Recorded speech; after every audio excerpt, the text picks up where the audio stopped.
Hola, ¿qué tal? ¿Cómo están? Un gusto estar nuevamente aquí con ustedes y hoy vamos a ver un tema bastante interesante que es el tema de equilibrio ácido-base. De antemano pues te tengo que informar que este es un tema súper importante que tú vas a estar viendo todos los días en el ámbito hospitalario, todos los días. Prácticamente todos los pacientes con alguna tipo de emergencia pues van a desarrollar algún desequilibrio ácido-base que va a ser muy importante que sepamos tratarlo y sobre todo identificarlo. Entonces esto es verdaderamente un tema muy importante. Desafortunadamente casi siempre se deja de analizar en bioquímica, o se analiza en bioquímica más bien, y no se vuelve a tocar mucho en otras áreas, a menos que pues lo revisen en fisio, que lo revisen a lo mejor en nefro, o en algunas asignaturas que a lo mejor sea medicina crítica o emergencias, urgencias, no sé, pero realmente pocas veces se habla del equilibrio ácido-base fuera de la clase de bioquímica. Por lo tanto, esta clase es vital para que tú tengas las bases bioquímicas, valga la redundancia, para poder comprender este tema, ¿de acuerdo?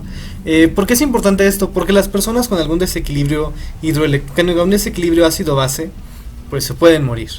Entonces, en este tipo, por ejemplo, podemos ver pacientes con diabetes que desarrollan alguna alteración del equilibrio ácido-base, pacientes que tienen diarrea, una diarrea profusa, pacientes que tienen vómitos profusos, o por ejemplo insuficientes renales. Los insuficientes renales hacen muchas alteraciones ácido-base, como también por ejemplo los pacientes que desarrollan sepsis y por ejemplo los pacientes que desarrollan shock o pacientes que utilizan ventilador.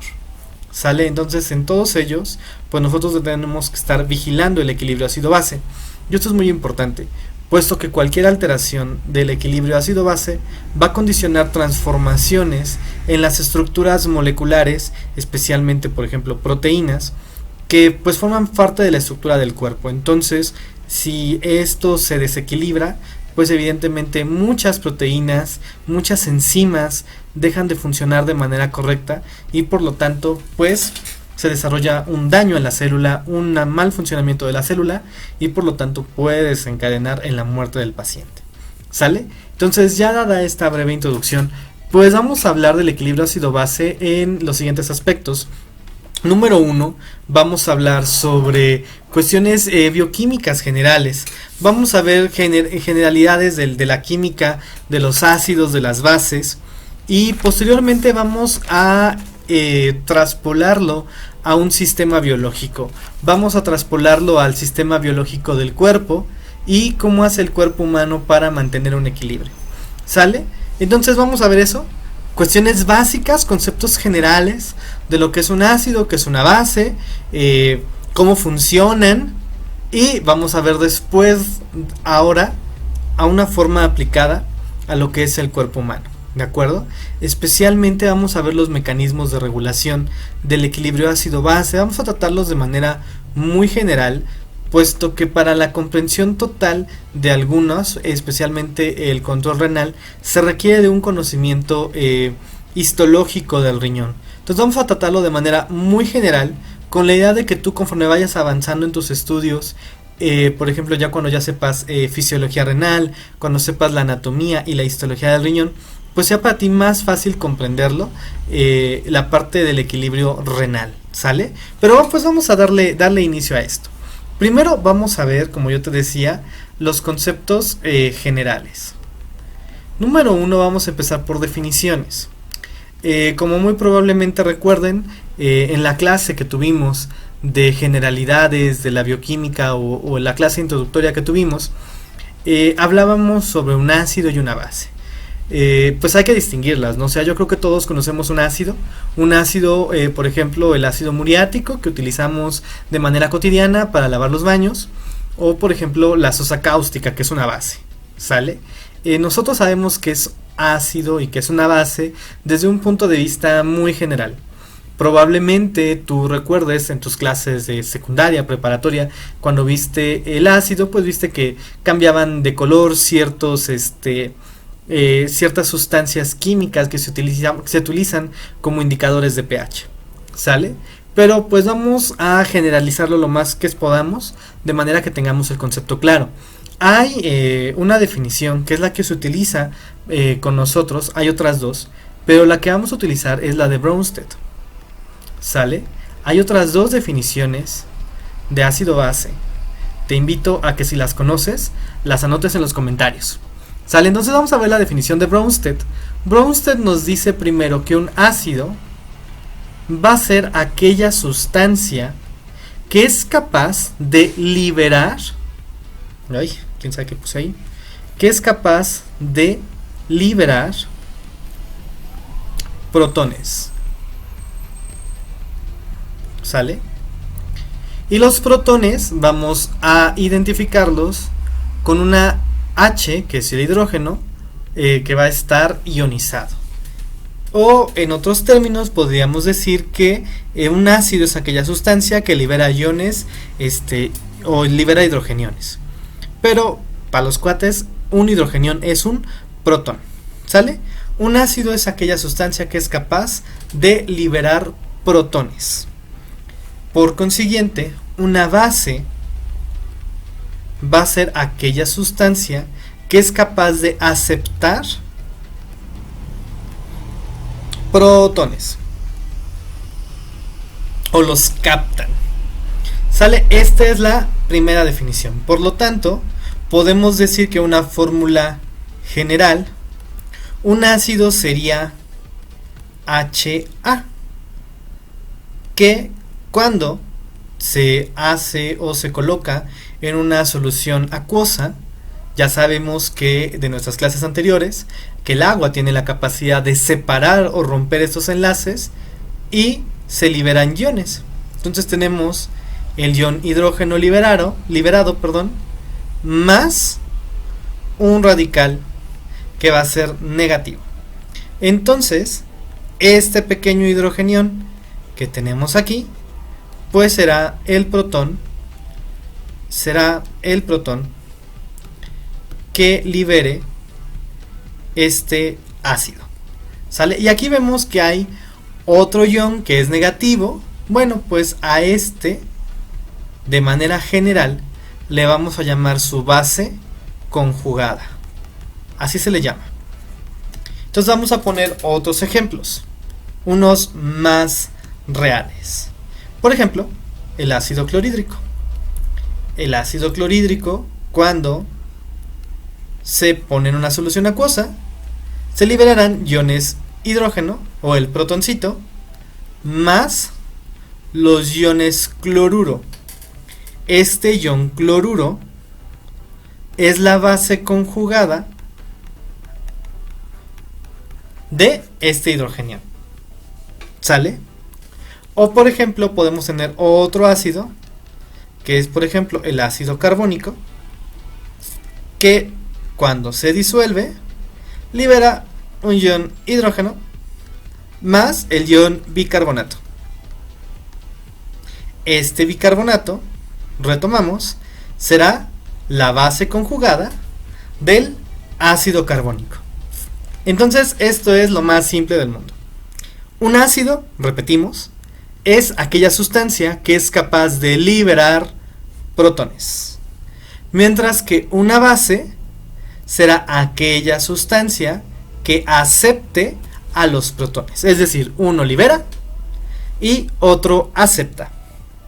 ¿Estamos de acuerdo? Muy bien. Ahora, esto fue la primera parte. ¿De acuerdo? Entonces, hasta aquí debes saberte qué es un ácido y qué es una base por Bronsted, saber identificar el hidrogenión y saber identificar la base conjugada. ¿De acuerdo? Muy bien. Ahora, los ácidos y las bases se clasifican en fuertes y en débiles. ¿Sale? ¿Cómo se clasifican en fuertes y débiles? Un ácido fuerte es aquel que cuando se disuelve fácilmente libera hidrogeniones, mientras que un ácido débil será aquel que libera escasamente un hidrógeno. Por ejemplo, es como, sí, o sea, muy fácil. O sea, imagínate que que los ácidos son como un globero, ¿sale? Y uno tiene globos que están inflados con helio y otro tiene globos, unos con helio y otros con aire. Entonces, ¿qué pasa? Si el primer globero suelta sus globos, pum, todos salen volando. O sea, fácilmente los liberó. Ese sería un ácido fuerte.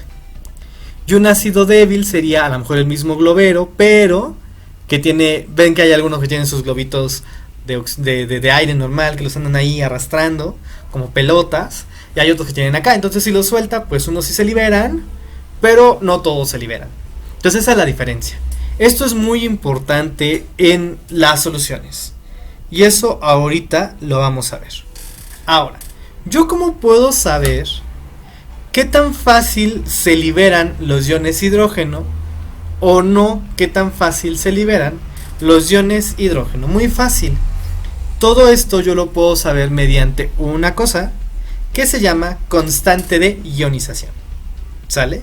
La cual se representa como K. La K es la constante de ionización y nos indica qué tan fácil libera el ácido esos hidrógenos. Esto se mide de la siguiente forma. Lo que se hace es que para determinar la K se tiene que medir la concentración del ácido no ionizado más las concentraciones de los iones hidrógeno por la concentración de la base conjugada. Se hace este cálculo y se obtiene la K. ¿Esto qué significa? Muy fácil, te lo voy a ejemplificar en otra lámina. Vamos a suponer que tengamos un vasito de precipitado. Y este vasito de precipitado, que está algo chueco, bastante chueco diría yo, este vaso de precipitado tiene agua, ¿sale? Tiene agua. Y yo meto aquí ácido clorhídrico. Este ácido clorhídrico, como hemos visto, gracias a las propiedades que tiene el agua, se liberarán iones hidrógeno más iones cloruro, ¿sale? Entonces, en esta solución, para verlo de manera más completa, imagínate que el 100% de toda esta molécula pues sería el ácido clorhídrico, el hidrógeno y el cloruro. Entonces imagínate que en esta solución, a lo mejor, por dar un número, 40% se encuentra en esta forma y el porcentaje restante, que serían 60%, se encontraría de esta forma, ¿sale? Entonces chécate que un porcentaje de la molécula completa se mantiene unida, mientras que otra cantidad o porción de esta molécula se encuentra liberada en el agua, pero no toda. A lo mejor si yo pongo otro ácido, a lo mejor por poner el ácido carbónico, cuando se disocia, que te dije se disocia en ion hidrógeno más ion bicarbonato, a lo mejor un 70% es ácido carbónico y el resto 15% sería a lo mejor iones hidrógeno y el otro 15% correspondería a ion bicarbonato. Si te das cuenta, el grado en el que libera hidrógenos es distinto.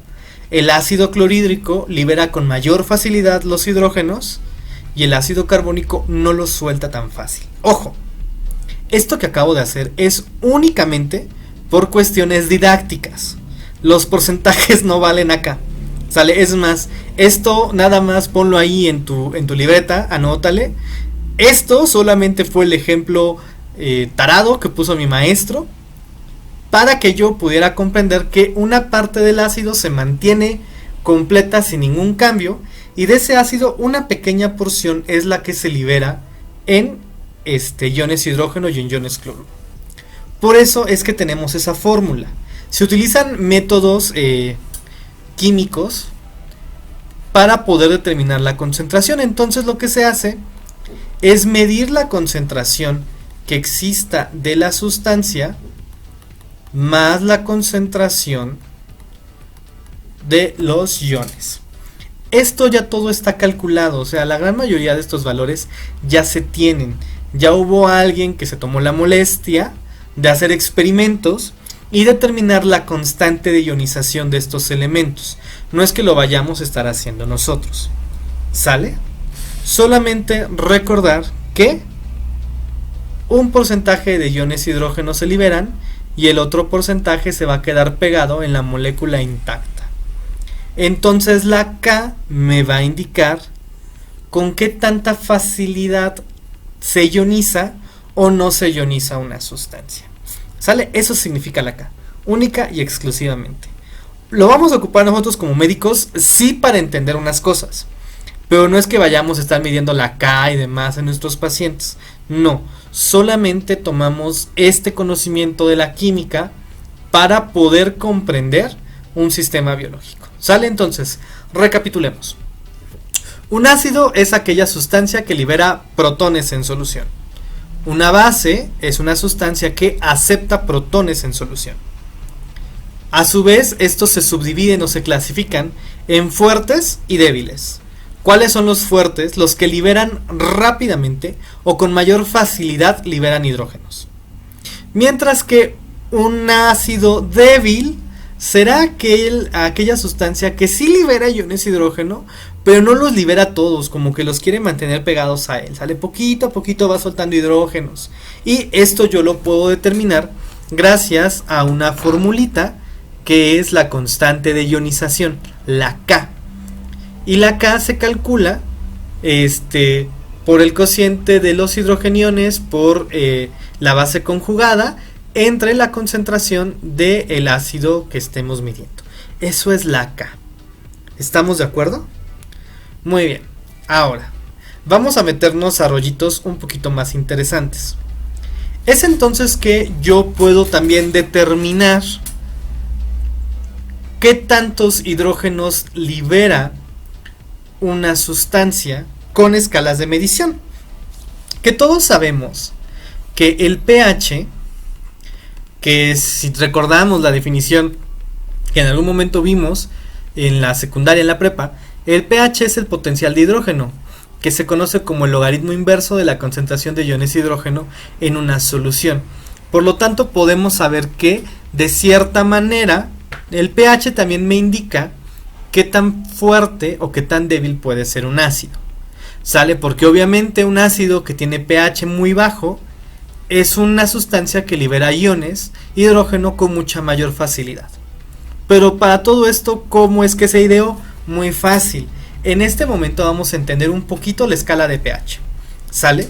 Para que no andemos viendo memes que salen por internet, que el aguacate tiene pH de 14, o que luego te salen que no sé qué ácidos venían, que tenían pH de 7, y tú así como de qué demonios me hablan, ¿no? Una persona que sepa química no andaría compartiendo eso, pero bueno, eso es tema de otro lado. Pero lo importante es saber de dónde sale esta escala. Esta escala proviene tomando como base algo. Acuérdate que nosotros para medir siempre utilizamos algún parámetro de referencia. ¿Sale? Siempre utilizamos un parámetro de referencia. Para medir distancias nosotros utilizamos el metro. Y el metro ya está estandarizado, ya sabemos lo que es un metro, etc, etc. ¿Sale? Pero en la escala de pH utilizamos como base al agua. El agua, cuando se ioniza, tenemos aquí H2O. Cuando el agua se ioniza en iones hidrógeno más radicales oxidrilo. Sabemos que el hidrógeno libera hidrógenos, por lo tanto es un ácido, pero también libera radicales OH. O sea, también tiene su base conjugada. Pero también el agua puede funcionar como una base, porque si yo le agrego al agua un ion hidrógeno, me va a formar este radical. Por lo tanto, el agua tiene la capacidad de funcionar como un ácido y como una base. Si esto se mezcla, tendríamos que dos moléculas de agua pueden reaccionar y formar lo siguiente. ¿Sale? Muy bien. ¿A qué voy con todo esto? Cuando se hicieron las mediciones de la constante de ionización del agua, se dieron cuenta que en determinada cantidad de agua, que en este caso sería 1 litro, que en 1 litro de agua, ojo, agua pura, es decir, agua destilada, sin ningún tipo de ion dentro de ella, sin sal, sin azúcar, sin nada, o sea, puro H2O, agua pura. Que en 1 litro de agua pura había 0.0000001 gramos de hidrogeniones. Que si yo lo paso a notación científica, sería a 1 por 10 a la menos 7 gramos por litro. Esa es la cantidad de iones hidrógeno que libera el agua. ¿Y qué crees? También el agua libera radicales OH, que sería la parte básica, libera 0.0000017 gramos. Que si también lo paso a notación científica, sería a 1 por 10 a la menos 7. Por lo tanto, se puede decir que el agua, si yo quiero medir qué tanta concentración de radicales libera por totales, sería 1 por 10 a la menos 14. ¿A qué voy con todo esto? Si quisiéramos ponerle un número, vamos a verlo acá, otra vez tenemos aquí el agua. Si quisiéramos ponerle un número, el agua libera por 10 a la menos 7 hidrógenos y por 10 a la menos 7 hidroxilos. Es decir, están equilibrados. ¿A qué vamos con todo esto? Que gracias a ella consideramos que la escala de pH se tomando como base el agua, siendo el agua totalmente neutra, porque hay la misma concentración de iones hidrógeno como la misma concentración de iones oxidrilo. Por lo tanto, el agua tiene un pH de 7. Ahora, ¿por qué pH? No vamos a estar hablando, el agua tiene una concentración de 1 por 10 a la menos 7 gramos por litro de hidrogeniones. Es muchísimo engorroso. ¿Qué es lo que pasó entonces? Que hubo una persona que se llama, o se apellida más bien, Sorensen, que dijo, ¿y si usamos una escala logarítmica? Y lo que él hizo fue multiplicar el antilogaritmo por la concentración de iones hidrógeno. Y fue así que él obtuvo la escala de pH. Por lo tanto, tomando al agua como base, tenemos que el agua es neutra porque existe la misma concentración de hidrogeniones que la misma cantidad de radicales OH. Y esto es un pH de 7. Que cuando el agua tiene mayor concentración de hidrógenos, porque ¿qué crees? Si yo le agrego un ácido al agua, se sigue manteniendo la constante, no van a aumentar los OH. Entonces, ¿qué es lo que pasa? Aumentan las concentraciones de OH, de hidrógenos, pero las de OH disminuyen. Por lo tanto, aumenta y este número se hace más chiquito. Entonces esto es un ácido. Y al contrario, si yo le agrego una base, disminuye la concentración de estos y los de OH aumentan. Por lo tanto, el pH llega hasta 14. Es entonces que la escala de pH me permite determinar la concentración de hidrógenos. ¿Sale? Pero es una escala que se emplea para no tener que utilizar de manera engorrosa números tan pequeñitos. ¿Sale? Y esto lo hizo Shoren. Por lo tanto, pH es igual a la representación logarítmica de la concentración de hidrógenos. Y por lo tanto nos habla de qué tan ácido o qué tan alcalino es una sustancia. Por lo tanto, insisto, la escala va del 0 al 14, ácido y base, considerando neutro un valor de 7. Y el agua tiene un pH de 7, que ya vimos en este momento cómo se encuentra. Ahora, de manera teórica, sí pueden existir ácidos que estén con un pH por debajo de 0, como también pueden haber bases que tengan un pH por arriba de 14, de manera teórica. Sin embargo, no son sustancias que se encuentren muy a menudo. ¿De acuerdo? Ahora bien, hay que tener en cuenta que aunque veamos números pequeños, el aumento es muy grande. Por ejemplo, si yo tengo un pH de 7.4 y este pH disminuye a 7.3, chécate, es un punto decimal. Esto es igual a un aumento del 26%, 26, Esto es igual a un aumento del 26% en la concentración de hidrogeniones, es decir, aumentó más de una cuarta parte de los que ya habían. Entonces es un cambio bastante considerable y específicamente para el cuerpo humano esto es mucho. En este momento te voy a pasar un valor de referencia. El pH de la sangre es de 7.35 a 7.45. ¿Sale? Y se mantiene muy constante.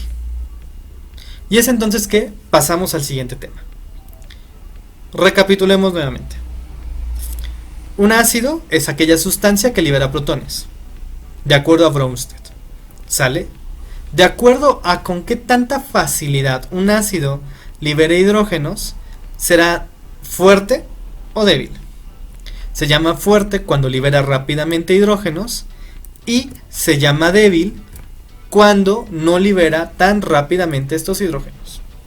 Estos hidrógenos se pueden medir su concentración dependiendo la K, que es la constante de ionización. ¿Sale? Pero la cantidad de iones que se forma es muy pequeñita, de al menos 7 espacios decimales. ¿Sale? Por lo tanto, se ideó una escala, que es la escala de pH, que es una escala logarítmica que me permite que esos números tan chiquititos, yo pueda tener un número entero y a lo mejor con un decimal o dos decimales, que sea más fácil manejar. Esta escala de pH está considerada o tomando como referencia al agua, considerando que el agua en condiciones normales libera iones hidrógeno al 1 por 10 a la menos 7 y también libera iones oxidrilo al 1 por 10 a la menos 7. Tomando esto como referencia, se ve que el agua es neutra porque libera la misma cantidad de hidrogeniones que la misma cantidad de base conjugada. Por lo tanto, el agua tiene un pH de 7, que es neutro. Pero el agua puede mover este pH dependiendo si yo le agrego o un ácido o una base. ¿De acuerdo? Eso es lo que hemos visto hasta ahorita. Espero que vaya quedando claro. Si no queda claro, deja aquí tus dudas y ya sea que en una sesión de clase en Zoom podamos analizar todo esto, ¿sale? Insisto, no le quieras ver 3 patas cuando sabes que tiene 4, o sea, es muy concreta la información. Ahora bien, resulta que pues nosotros no podemos permitir que el pH tenga variaciones tan importantes. Como te dije, en los sistemas biológicos el pH se mantiene constante. Entonces existe un tipo de soluciones que se llaman soluciones amortiguadoras. ¿Sale? Soluciones amortiguadoras. Las soluciones amortiguadoras serán aquellas soluciones que conservan su pH a pesar de añadir ácidos o álcalis dentro de ciertos parámetros de referencia. ¿Sale? Obviamente va a haber un momento en el que ya no lo puedan hacer, pero tienen esa capacidad.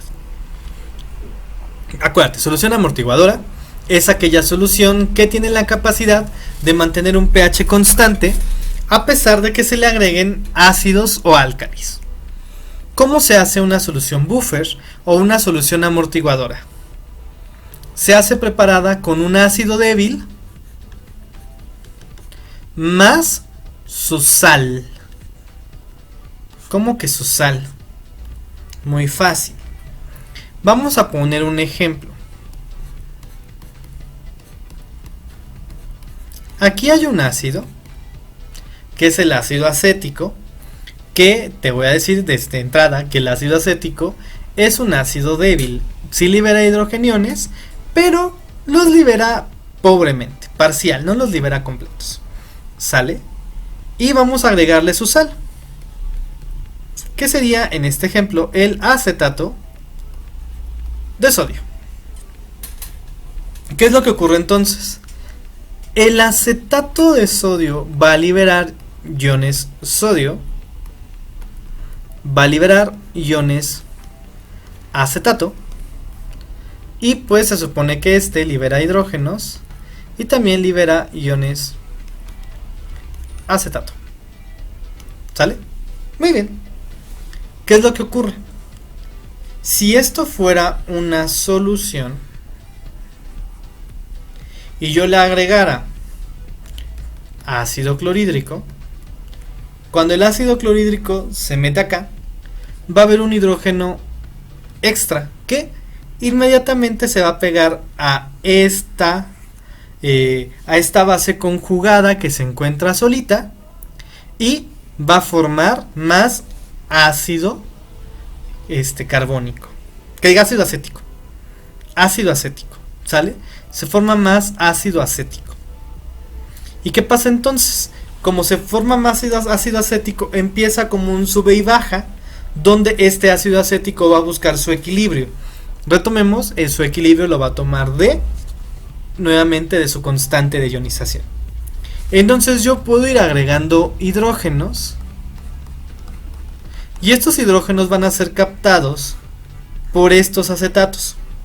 Una vez captados me forma más ácido acético y retomamos nuevamente. El ácido acético poco a poco empieza a liberarnos.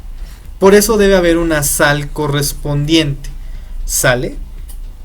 Entonces, si yo le agrego ahora, por ejemplo, un álcali, el álcali va a aceptar este protón que libera el ácido acético y hace exactamente lo contrario. Supongamos que empiezan a cambiar de parejas y se emparejan todos y pues están contentos, porque existe este juego de moléculas en los cuales no se permite que la concentración del ion hidrógeno aumente. Ojo, acuérdate, esto es secundario a la concentración de iones hidrógeno, ¿sale? Aunque el ácido acético ahí esté, mientras no libere más hidrógenos de los que normalmente libera, pues no va a haber un cambio de pH significativo. Por eso es que utilizamos un ácido débil, porque el ácido débil ya vimos que libera pobremente hidrógenos. ¿Sale? Y para calcular esto, pues existe una formulita que, pues de inicio les digo que esta es pregunta de examen, que es la ecuación de Henderson-Hasselbalch. No sé si lo pronuncio bien, pero voy a tratar de escribirlo lo mejor posible. Henderson-Hasselbalch. ¿Qué es lo que hacen ellos? Pues ellos dicen que el pH de una solución amortiguadora va a ser igual a el potencial de la constante de ionización más el logaritmo de la concentración de la sal entre la concentración del ácido. Esto es muy importante porque nos va a ayudar a poder determinar el pH en la sangre.